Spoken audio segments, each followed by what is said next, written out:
जोहार साथियों, मैं चोखराज भील। साथियों, प्रशांत महासागर में दुनिया से अलग अकेला अपने में रहस्य लिए एक छोटा सा टापू है जिसका नाम ईस्टर आइसलैंड है। आज हम उसी अनोखे ईस्टर आइसलैंड के बारे में बात करेंगे।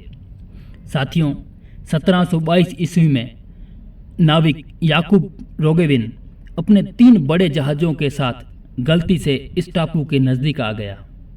उसके दल ने दूर दूर से इस टापू पर पत्थर की बड़ी बड़ी मूर्तियां दिखाई दी।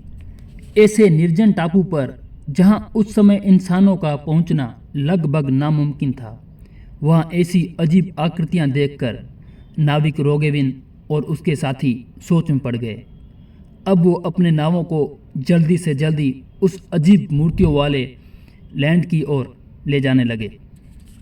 इस टापू पर पहुंचकर नज़दीक से इस विशालकाय मूर्तियों को देखकर सभी आश्चर्यचकित रह गए। जैसे जैसे वो इस टापू पर घूमने लगे तो और भी बहुत सारी मूर्तियां दिखाई देने लगी। कुछ गिरी हुई थी, तो कुछ अकेली थी, तो कुछ एक लाइन में सजकर खड़ी थी। ये मूर्तियां इतनी विशाल और वजनी थी कि वर्तमान के मशीनी युग में भी इसको बनाना मुश्किल है।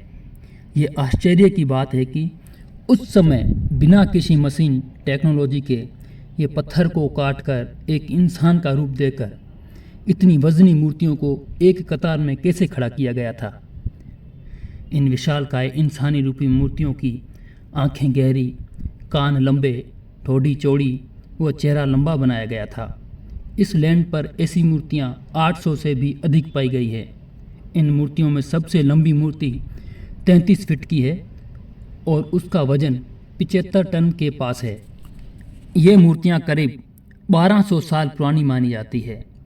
बताया जाता है कि इस वीरान टापू पर प्राचीन समय में रापा नुई आदिवासी लोग रहा करते थे। ये मूर्तियां टापू की अधिकतर हिस्से में फैली है। कुछ मूर्तियां एक लाइन में सजाकर खड़ी की गई है, तो कुछ मूर्तियां गिरी हुई, तो कुछ अकेली पड़ी है। कुछ मूर्तियों के सर ही दिखाई दे रहे हैं, पर जब कुछ वर्षों बाद इनकी खुदाई की गई तो पता चला कि ये सिर्फ सर ही नहीं, इसके नीचे पूरी की पूरी मूर्तियां विराजमान है। अब वैज्ञानिकों, बुद्धिजीवियों के सामने ये बड़ी उलझन थी कि इस रहस्य को कैसे सुलझाया जाए, क्योंकि ये मूर्तियां इतनी वजनी थी कि इसको उस समय बिना किसी शक्तिशाली औजार के खड़ा करना नामुमकिन था और सभी को एक ही डिजाइन में बनाकर मैदानों में एक तरफ मुंह करके सजाना एक रहस्य से कम नहीं था। वैज्ञानिकों व बुद्धिजीवियों ने इस मूर्तियों को एलियंस से जोड़ा और कहा जाने लगा कि इन सभी मूर्तियों को परग्रही एलियंस बाहर से लाकर इस ईस्टर आइसलैंड पर स्थापित की थी। पर कुछ समय बाद ये भी तर्क झूठा साबित हुआ, क्योंकि एक नई शर्त से पता चला कि ये मूर्तियां इसी आइसलैंड के एक ज्वालामुखी के पत्थरों से वहीं पर बनाई गई थी और बाद में इन मूर्तियों को अलग अलग जगहों पर शिफ्ट किया गया था। ये मूर्तियां इसी लैंड के पत्थर से इसी लैंड पर बनाई गई थी। फिर क्या था, वैज्ञानिकों में एक और वैचारिक जंग छिड़ गई। तर्क दिए गए कि यदि इन मूर्तियों को इस आइसलैंड के एक ज्वालामुखी के पत्थरों से वहीं पर बनाया गया तो फिर इतनी भारी भरकम मूर्तियों को इस छोर से उस छोर पर कैसे पहुंचाया गया बिना किसी मजबूत साधन के। फिर कुछ वैज्ञानिकों ने इन मूर्तियों जैसी एक नकली वजनीदार मूर्ति बनाई और उसको दोनों तरफ रस्सी बांधकर बारी बारी खींचते हुए खड़ी खड़ी मूर्ति को एक जगह से दूसरी जगह ले जाने की कोशिश की, तो वो मूर्ति अपनी जगह से चलने लगी।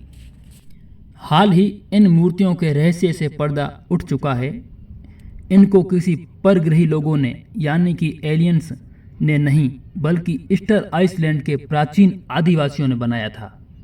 कुछ समय पहले यूनिवर्सिटी ऑफ मैनचेस्टर के एक डॉक्टर ईस्टर आइसलैंड के एक ज्वालामुखी के पास पहुंचे तो उन्हें वहां पर अंदर छुपी कई खदानें मिली। डॉक्टर ने वहां पर मूर्तियों को बनाने के कई अवशेषों को भी ढूंढा, जिनमें धातु की एक 7 इंच लंबी कुल्हाड़ी भी शामिल थी। ऐसे में इस निष्कर्ष पर पहुंचा गया कि इन मूर्तियों को प्राचीन समय में वहाँ के मूल निवासियों यानी कि आदिवासियों ने बनाया था। ये मूर्तियाँ रापा नुई आदिवासियों के धार्मिक अनुष्ठान का हिस्सा रही होगी।